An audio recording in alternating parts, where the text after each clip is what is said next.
Shalom sahabatku yang terkasih dan sehati dalam Yesus Kristus. Jumpa lagi kita pada kesempatan kali ini. Mari kita siapkan diri dan hati kita untuk menjadikannya layak menyambut Tuhan, supaya kita bisa menjadi garam dan terang dalam kehidupan ini. Tentunya dengan bersama kita resapi Renungan Sabda Pendalaman Iman presented by BPK PKK KAJ. Bacaan dari Injil Yohanes bab 10 ayat 1 sampai 10. Sesungguhnya aku berkata kepadamu, siapa yang masuk ke dalam kandang domba tanpa melalui pintu, tetapi dengan memanjat dari tempat lain, ia adalah seorang pencuri dan seorang perampok. Tetapi siapa yang masuk melalui pintu, ia adalah gembala domba. Untuk dia penjaga membuka pintu, dan domba-domba mendengarkan suaranya. Dan ia memanggil domba-dombanya masing-masing menurut namanya, dan menuntunnya keluar. Jika semua dombanya telah dibawanya keluar, ia berjalan di depan mereka, dan domba-domba itu mengikuti dia, karena mereka mengenal suaranya. Tetapi seorang asing pasti tidak mereka ikuti, malah mereka akan lari dari orang itu, karena suara orang-orang asing tidak mereka kenal. Yesus mengatakan kiasan ini kepada mereka, tetapi mereka tidak mengerti apa maksudnya. Ia berkata demikian kepada mereka. Karena itu Yesus berkata lagi, sesungguhnya aku berkata kepadamu, akulah pintu bagi domba-domba itu. Semua orang yang datang sebelum aku adalah pencuri dan perampok, dan domba-domba itu tidak akan mendengarkan mereka. Akulah pintu. Siapa saja yang masuk melalui aku, ia akan diselamatkan, dan ia akan masuk dan keluar serta menemukan padang rumput. Pencuri datang hanya untuk mencuri dan membunuh dan membinasakan. Aku datang supaya mereka mempunyai hidup dan mempunyainya dengan berlimpah-limpah. Demikianlah Injil Tuhan. Salve Bapak Ibu yang terkasih dalam Yesus Kristus. Hari ini kita baca tentang gembala yang baik. Dalam Yohanes 10 kita masih melanjutkan dari Yohanes ke-9 tadi, bahwa Yesus berbicara kepada orang-orang Farisi yang dikatakan Yesus sebagai orang buta dan berdosa. Ada perbedaan yang mendasar antara Yesus yang merupakan gembala yang baik dan mereka yang merupakan pencuri dan perampok, orang asing, orang upahan yang bukan pemilik. Dalam ayat 1-5, Yesus belum memperkenalkan diri secara langsung sebagai gembala domba. Dengan tegas Yesus berbicara tentang dua macam orang yang dengan cara masuk ke dalam kandang domba. Ada gembala yang dibiarkan masuk melalui pintu, dan juga ada pencuri dan perampok yang memanjat tembok. Di Israel ada dua jenis macam kandang domba. Yang satu kandang domba yang berupa seperti rumah yang ada atapnya, dan juga ada lagi yang hanya pagar saja. Ya, dari ayat ini memang dijelaskan bahwa ini adalah kandang domba yang mempunyai atap. Setelah itu gembala keluar membawa domba-dombanya mengenal dia. Biasanya gembala dan domba-domba jauh dari kampung setelah dia keluar dari kandang yang merupakan rumah.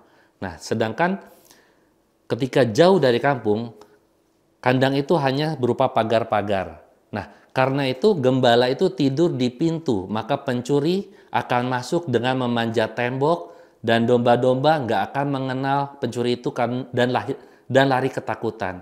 Pencuri tidak akan berhasil membawa domba-domba itu keluar karena domba dan gembala saling mengenal suara dan namanya. Jadi, domba nggak akan mau mendengarkan suara pencuri. Dari dulu hingga sekarang, para gembala memberikan nama-nama kepada domba-dombanya. Dengan demikian, hubungan mereka akrab. Dalam ayat 4-5 dikatakan gembala berjalan di depan dan diikuti oleh domba-dombanya. Domba-dombanya mengikuti gembala tanpa membelokkan ke kiri atau ke kanan dengan suara-suara yang lain. Karena apa? Domba itu pasti akan mendengarkan suara gembalanya. Dalam perumpamaan ini dengan indah tersirat bahwa hubungan murid-murid dengan Yesus mengantar mereka kepada kepenuhan hidup. Selama mereka tidak memisahkan diri darinya, maka mereka akan mengalami kepenuhan hidup. Seorang murid yang benar pasti tidak mudah mengikuti suara-suara yang asing yang mengalihkan perhatian mereka. Pada ayat ke-6 mau menunjukkan bahwa orang-orang yang tidak memiliki hubungan dengan Yesus tidak akan mengerti apa yang Yesus sampaikan. Ketidakmengertian para pendengar ini membuat Yesus memperkenalkan diri sebagai pintu ke dalam domba-domba dan untuk domba-dombanya. Dengan ketegasan baru ini, Yesus menyatakan diri sebagai pintu akses kepada domba-domba. Kiasan ini sejenak membingungkan orang karena dalam kiasan yang sebelumnya Yesus berperan sebagai gembala, sekarang dikatakan Yesus sebagai pintu. Nah, tadi saya katakan bahwa kalau kandang domba yang berupa pagar-pagar itu, nah gembala itulah yang menjadi pintunya, menjadi akses keluar masuk domba-domba itu. Semua yang datang sebelum aku tidak merujuk pada tokoh-tokoh perjanjian lama, tetapi merujuk pada penyesat-penyesat atau nabi-nabi palsu yang tidak mengakui Yesus berasal daripada Allah. Penyesat-penyesat itu pasti tidak didengar oleh kawanan pengikut Yesus.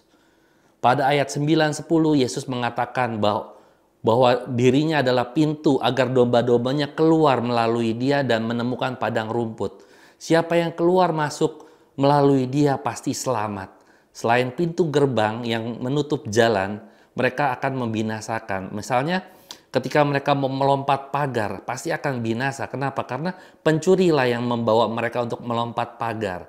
Nah, saat ini pun banyak pencuri-pencuri domba yang ada di sosial media yang memberitakan hoax-hoax dan memelintir ayat-ayat dan mengajarkan ajaran-ajaran palsu. Tetapi murid-murid Yesus yang rajin membaca Alkitab dan merenungkannya setiap hari pasti tidak mudah ditipu. Kenapa? Karena mereka mengenal suara dari gembala mereka, suara dari firman Tuhan, dan mereka mengerti teks dan konteks dari kitab suci. Saya tutup dengan kesaksian, di mana selama ini saya bergaul di sosial media, banyak sekali orang yang mau menyesatkan, yang mengatakan, oh Yesus tidak pernah mengaku sebagai Tuhan.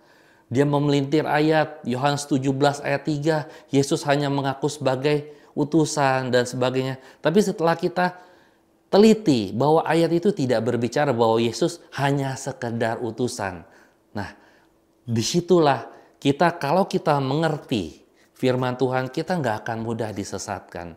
Kalau kita mengerti ajaran-ajaran gereja, kita tidak akan mungkin bisa disesatkan. Baru beberapa hari ini ada orang datang pada saya dibilang, oh Yesus itu pencipta sekaligus ciptaan. Saya ingat di dalam kredo dikatakan dia dilahirkan bukan diciptakan. Oleh karena itu apa?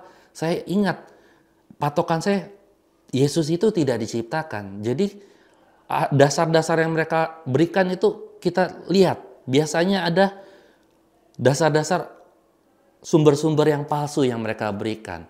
Oleh karena itu belajar kitab suci, belajar ajaran gereja, maka kita tidak mudah disesatkan. Mari kita tutup dengan doa dalam nama Bapa dan Putra dan Roh Kudus. Amin. Bapa yang baik, terima kasih karena Engkau sungguh baik. Engkau membimbing kami melalui Yesus Kristus Putramu agar kami mengenal Engkau. Dan kami semakin hari ingin semakin mengenal Engkau karena Engkaulah satu-satunya Bapa kami yang sangat baik.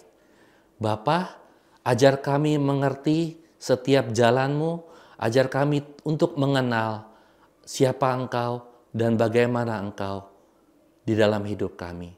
Terima kasih ya Bapa. Doa ini kami sampaikan dengan perantaraan Yesus Kristus Putramu dan bersatu dengan Roh Kudus, kini dan sepanjang masa. Amin. Dalam nama Bapa dan Putra dan Roh Kudus. Amin.